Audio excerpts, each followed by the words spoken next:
Hi BookTube, I hope you're doing well. I've just come on to do a quick video on the books that I've read so far this year in the form of a tag.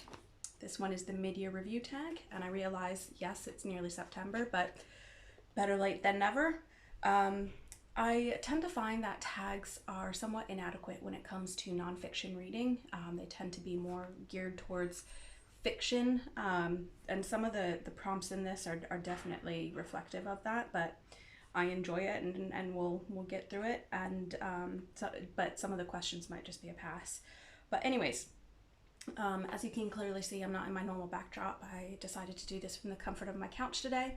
I'm absolutely boiling at the minute. I've got the balcony door shut because someone is playing Aerosmith really loud. Otherwise, I would normally like that, but I don't really want it in the background of the video. So if you see me dabbing my brow or panting a bit, that's because it's really hot at the minute. So yeah, anyways, we'll just start. So the first question is, what is the best book you've read so far this year? And I've got two for this. I've got one nonfiction and one fiction. And the first one, which I can't show you because I downloaded the book from Perlego, is A Fatal Thing Happened on the Way to the Forum, and this is by Emma Sutton, and this is an examination of murder and homicide as legal and social concepts in ancient Rome, from its inception as a monarchy to the fall of the empire. And what I really enjoyed about this book is just how funny but also very well read and scholastic Emma Sutton's work was. She has very well placed humor and a very conversational style of writing that I almost felt like I was having a chat with her about these about parricide and killing by magic and gladiatorial deaths. It was a very enjoyable read, and I highly recommend it. And you learn quite a bit along the way. Anyways, so the second one is fiction, and this will probably be one of my favorite reads this year. And I'll just tell you about it and tell you. I'll go on my tangent in a second. But anyways, this is The Witch's Heart by Genevieve Gornicek, and this is a retelling of Angerboda, who is Loki's consort, and their children bring about Ragnarok, or the end of the world. So her name in Norse mythology literally means grief or foreboding. So she's got kind of a bad rap in Norse mythology for her part in the end of the world. But it's told from her perspective, and it's a love story between her and Loki, and then eventually the heartbreak and anguish that comes about when her children are taken from her. Her relationship with the huntress Skadi, and how that develops into a romantic relationship and a deep and loving one. But yeah, I felt so many emotions when I read this book. I laughed, I cried, laughed some more, cried some more. It was just a very, very enjoyable read that tugged at my heartstrings, and yeah, so I really enjoyed it. The tangent that I was going on before was I'm a very picky reader when it comes to fiction. I like particular genres. I do like fantasy, I do like magic. I don't read it a lot. It has to be a particular blend of history as well, and I think this ticked all the boxes for me. So yes, it's a very non-objective way of looking at this, but reading is very subjective, isn't it, and what you prefer. So yes, I enjoyed this book very much. So we'll move on to the next question. What is the best sequel you've read so far this year? Again, I don't read that much fiction, but I do have a book in terms of nonfiction that I suppose would count for this prompt, and that is The Friar of Carcassonne by Stephen O'Shea. So this is about revolt against the Inquisition in the last day of the Cathars. So last year I read Stephen O'Shea's The Perfect Heresy, which is about the the Cathar heresy, or the Cathar Inquisition, or also known as the Albigensian Crusade in the south of France in the 13th, yeah, it was the 13th century. I should know this, I've read it very recently. But anyways, so this book just follows up on that. So this takes place after the Albigensian Crusade, and it follows the life of Bernard de Lisieux, who is a friar who is pretty upset with the fact that the church is still in the south of France, and it's firmly under the boot of Inquisition. There's a lot of terror among the people of Carcassonne, and Bernard de Lisieux is basically a thorn in authority's backside, and he's a charismatic rabble-rouser. He appeals to the King of France to really stamp out the Inquisition, the church, and eventually ends up pissing off everyone in authoritative positions, and eventually gets killed. But it was a very good biography on this man who really doesn't have that much attention in modern history. So yeah, I really enjoyed it, and I think if you were to pick this book up, you would as well.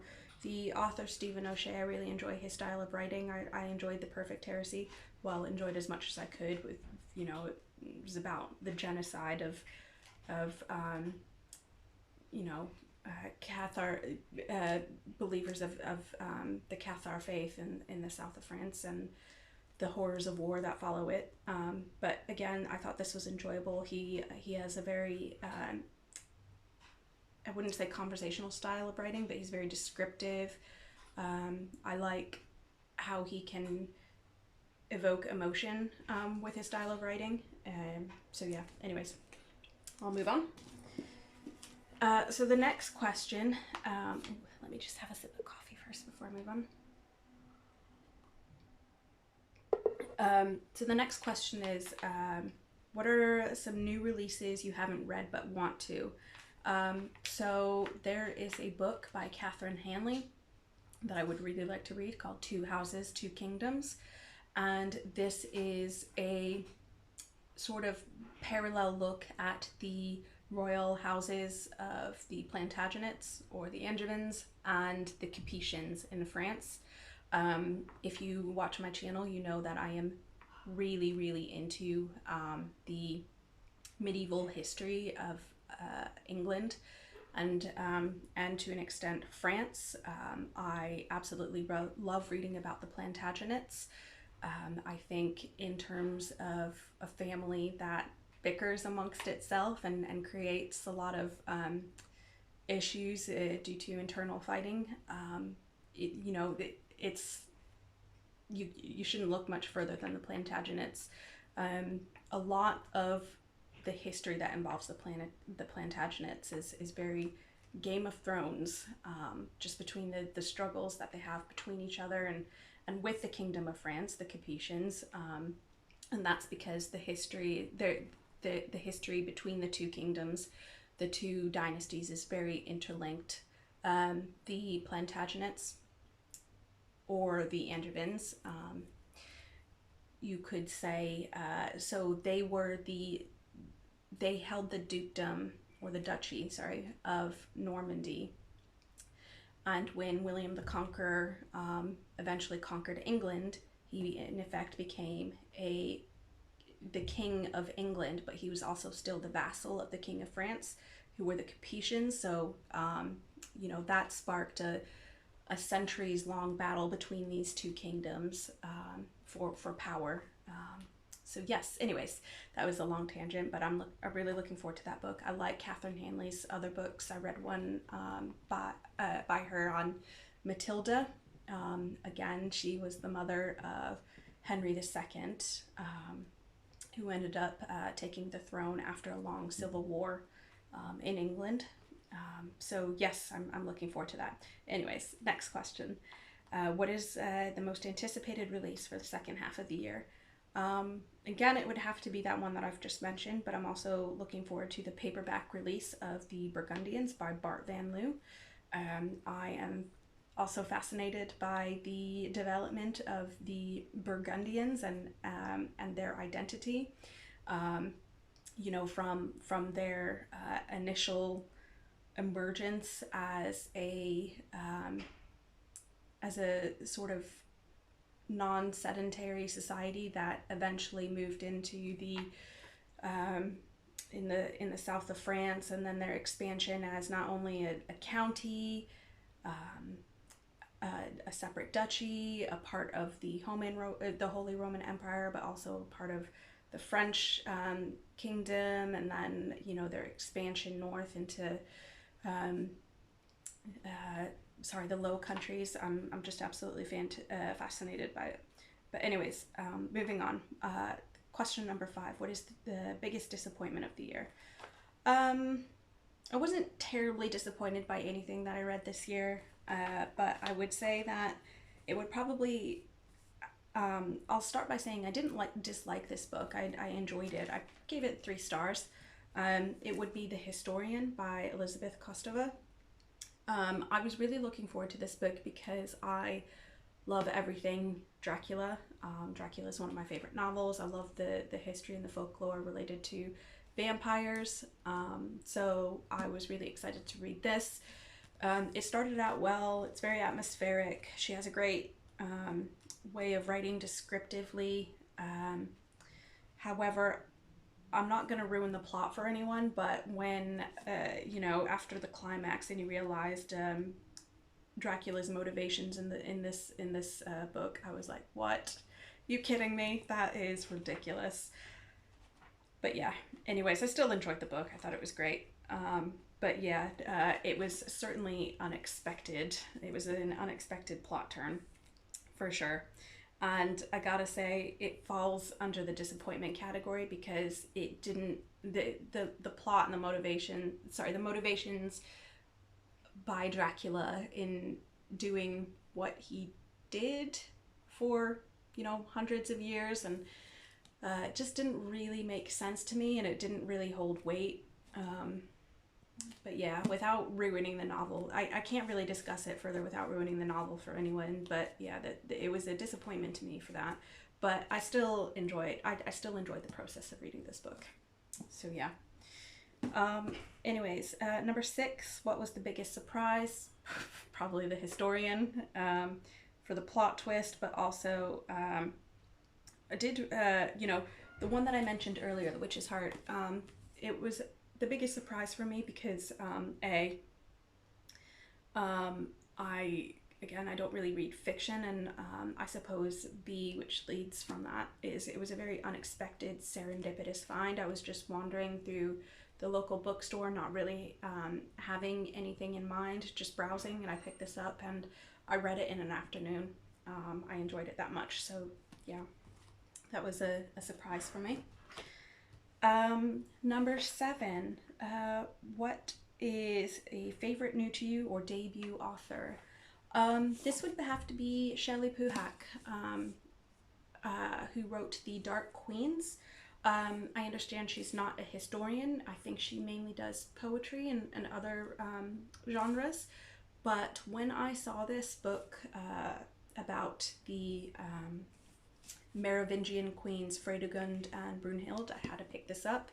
And again, I think very much related to Emma Sutton, who wrote the book about murder in ancient Rome that I was discussing. Puhak has a very conversational style of writing, and I think she did a great job of breathing life into these 2 queens. What I liked about this book is she's reassessing the characters of these 2 women who have a very bad press. Women in positions of power, especially in the medieval era and the Dark Ages, were not viewed favorably. Didn't last very long in said positions of power, but these 2 women managed to hold onto power for decades, and they had a very deep personal vendetta against one another. This was, again, very Game of Thrones. The women in this book did unspeakable acts of cruelty. There's incest, there's murder, there's you know, poisonings. You know, the things that they did to each other was pretty cruel, and they did it in the name of, again, you know, what they would probably view as personal issues that they had with one another, but you can view it in the context of the power struggles of the Merovingians, and how fractious, I'm probably making up a word here, but just how unstable Merovingian kingdoms and kings were at that time. I think it was just incredible that these two women managed to hang on to power for so long. So yeah, I really enjoyed this, and I'm definitely going to look out for more from Puhak. Next question is, this is the one that I'm going to have to skip. What's your newest fictional crush? Again, I don't read a lot of fiction. Number 9, newest favorite character. Again, don't read a lot of fiction, but if I had to choose, it would be Angerboda from The Witch's Heart that I mentioned earlier, or even Fredegund, who is, in my eyes, not a very nice person, even. You know, trying not to be judgmental here and trying to be objective. The things that she did to her family are, she's like Cersei from Game of Thrones, honestly. Like, she is one cruel woman, but again, very strong, very powerful, and very interesting. So yes, read this book if you're interested in Merovingians, or just, you know, women in positions of power. So next question, what's a book that made you cry? I'm going to sound like a broken record here, but The Witch's Heart made me cry. I don't need to go into that any more than I already have. What was a book that made you happy? Again, I really enjoyed Murder, Something That Happened on the Way to the Forum by Sutton. I thought it was very funny and well researched, and it made me happy for that reason. Number 12, what's a favorite book to film adaptation? This year, I probably haven't read that many books that are being adapted into film. I would like to read Where the Crawdad Sings, and I'd like to watch that. I believe that is coming out on either video or they're turning it into a series. I can't remember where I saw that, but it is a book that I want to pick up. I can't say that it will be a fave, though. That remains to be seen. But anyways, moving on. Number 13, favorite posts you have done. I think I've made a grand total of 3, including this video this year. I have posted a lot on Instagram, though. I feel like it's just a lot easier. It's been a lot more convenient for my lifestyle this year. It's a lot quicker than filming a video. So I'll put my Instagram handle below if anybody's interested in following me. But yeah, I've got a few posts on there. Anyways, moving along.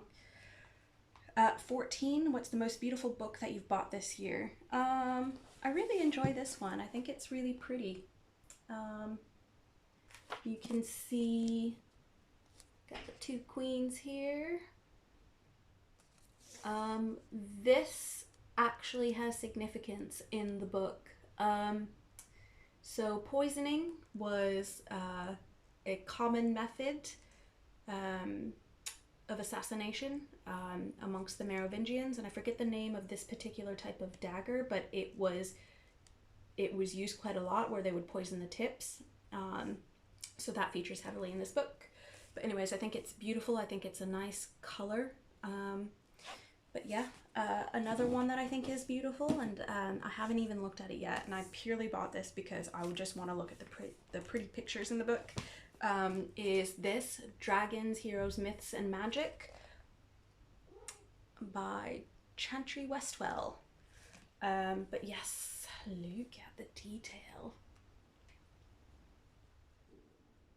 It's stunning. Let me show you some pictures. Some pretty pictures. Ooh. What do we got here? Hercules performing his first labor, slaying the Nemean lions. So yeah, hopefully you can see that. let's find another one. Let's find a...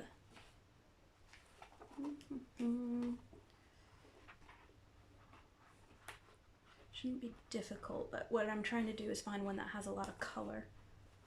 Here, we'll go here. This just focuses on the significance of... Oh, I can't even see. I'm blocking my view. Hopefully you can see that. Yeah. So anyways, lots of pretty pictures there. And we shall move on to the next question, which is the last one. Have I really gone through all those books? Anyways, two books that I want to finish. Let me read the question. What books do you need to read by the end of the year? I don't need to read any books by the end of the year, but the books that I like to are, firstly, James C. Scott, Against the Grain, A Deep History of the Earliest States. If you watch my videos, you know that I really enjoy archaeology. It's what I went to school for. I don't really tend to focus on the earliest states or agriculture, but I'm quite interested to read what he has to say. I'm assuming by the title that, you know, it's kind of a pun on maybe he's got some different ideas about the emergence of agriculture in states, but we'll see. And then the second one that I really want to read, and I'm trying to wait till October, is called The Witch's Trinity by Erica Mailman. I really like reading about witchcraft, the history of witchcraft. Got quite a few books on the history of witchcraft. I've got one on Salem, which I didn't even show you guys, Salem. Why was this in here? Anyways, I just finished this book. It's about witches, as you can see. But so this is fiction.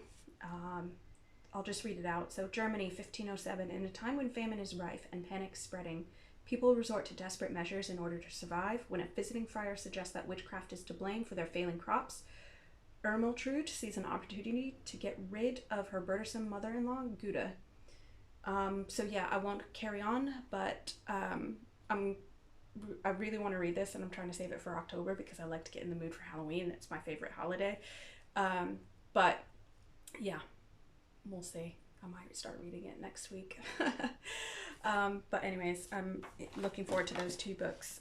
So yeah, sorry for that very scatty as usual tag from yours truly. I'm not going to tag anyone because I'm sure by now everyone's already done it. After all, we are nearly in September. But I've really enjoyed just sitting down and talking to you again. I know it's been a while since I've done this, and I'm going to try to be better about it. But yeah, I'm going to finish now because I really want to open the balcony doors because it's boiling. Anyways, if you have any questions, like the books that you read, or just want to chat, comment down below, and have a great rest of your weekend, everyone. Bye for now.